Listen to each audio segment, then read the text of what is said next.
और नीचे कीजिए थोड़ा सा। हाँ अरे यहाँ पर कीजिएगा तो नहीं आएगा।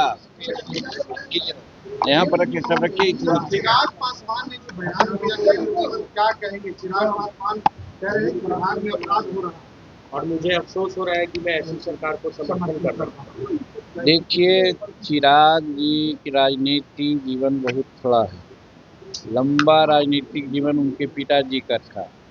तो जो देखा है 40 वर्ष से 45 वर्ष से कि बिहार में क्या हो रहा है, वो तुलना कर सकता है कि पहले क्या हो रहा था और आज क्या हो रहा है। तो जो जन्मता है आदमी या बरसात होती है तो लगता है कि वो समुद्र आ गया। तो उसी प्रकार से चिराग जी थोड़े दिन से राजनीति कर रहे हैं। बिहार में क्या हो रहा था, क्या जा रहा था, उनके पिताश्री जानते थे, भाई रामविलास पासवान जी। तो हम 44 वर्ष से राजनीति में हैं, हम भी बहुत उठा-पटक देखा है।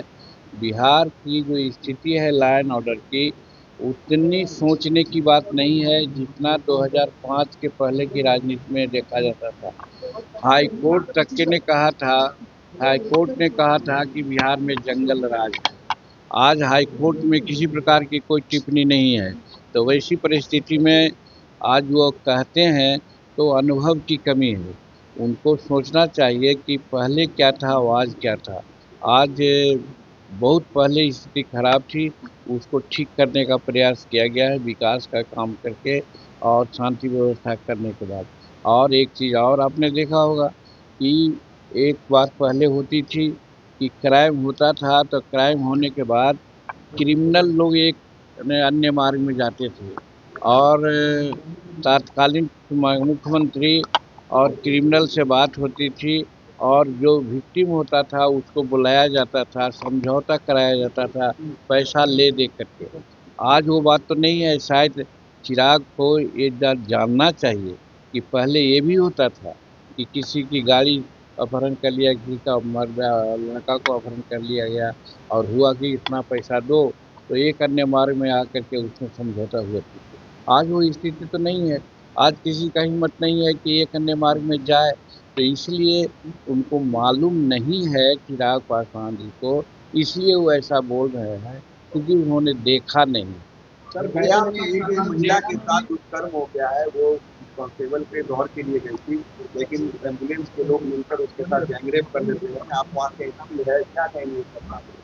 घटना हुई है, जघन्य घटना है, घटना का हम निंदा करते हैं, लेकिन जो घटना हुई है उसके उपरांत वहाँ के जो कल्प्रिट है, जो इसके लिए जवाबदेह है, उसको कड़ी सज़ा देने की कार्रवाई चल रही है और दूसरी महिला को जहाँ तक हो सकता है जो राहत का सामान देने की बात है वो भी दी जाएगी और आगे नहीं ऐसा हो इसके लिए प्रशासन को वहाँ पर हम भी कह रहे हैं और प्रशासन खुद इस पर तत्पर है। यही हम कह रहे थे कि यहाँ घटना हो जाती है लेकिन घटना के बाद त्वरित कार्रवाई होती है।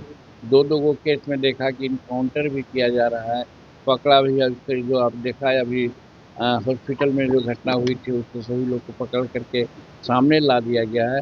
तो कानून व्यवस्था खराब हो सकती है, 14 करोड़ यहाँ की जनसंख्या है, लेकिन उस पर त्वरित कार्रवाई हो रही है। जो सरकार का काम है वो काम कर रही है। इसलिए हम यही समझते हैं कि हम संवेदनशील सर यहाँ के प्रशासन है, जो भी कार्रवाई होना है वो होगी। क्या लगता है कि sir Chirag Paswan pressure politics कर रहे हैं और दिल कहीं और? देखिए, चिराग पासवान जी 2020 में भी कुछ इस प्रकार का कवायद कर चुके हैं और आज एनडीए में हैं और एनडीए में रह करके वो इस प्रकार की बात बोलते हैं अखबारों में, वो उचित नहीं है। और बोलना चाहिए जब एनडीए की बैठक होगी एनडीए के नेताओं के साथ, उस समय अपनी बात को लोग मानेंगे, कहेंगे।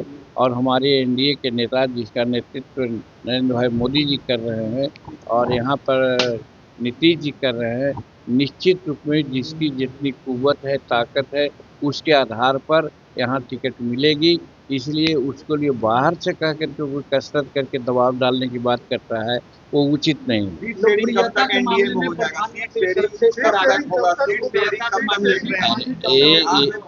ने एनडीए में सीट डिमांड शेयरिंग, किया है कुछ सीटों का शेयरिंग का, आप क्या चाह रहे हैं, आपको कितनी सीटें मिले और देखिए, शेयरिंग का क्या फॉर्मूला होना